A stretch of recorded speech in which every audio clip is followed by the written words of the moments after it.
Ito, ang latest weather update. Alamin ang pinakasariwang ulat panahon ngayon dito sa Information TV Educational Channel.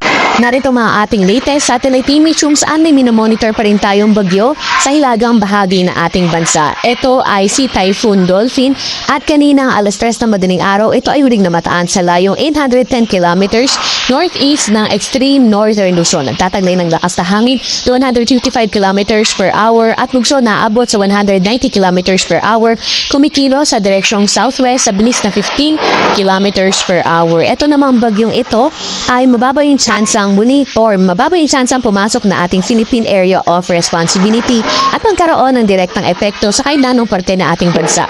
Gayunpaman ay nahatak na nito yung southwest monsoon o habagat na nakakaapekto sa may Luzon at Visayas. At dahil nga nahatak na ito yung habagat, nagkakaroon din tayo ng mga malalakas na mga pagudan lalo na sa western section ng Luzon at nagiging maulan nga yung malaking bahagi ng Luzon, Visayas and some parts of Mindanao. Sa mga susunod na slide nga natin, ipapakita natin yung ating weather advisory kung saan nakakonsentrate yung mga malalakas na mga pag-ulan. Samantalang meron din tayong minomonitor na low pressure area sa labas na ating Philippine Area of Responsibility.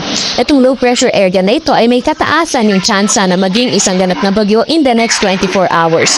Ganun pa man ay mababa naman yung tsansa magkaroon ito ng direktang epekto sa ating bansa at mababa rin yung tsansa pumasok na ating Philippine Area of Responsibility.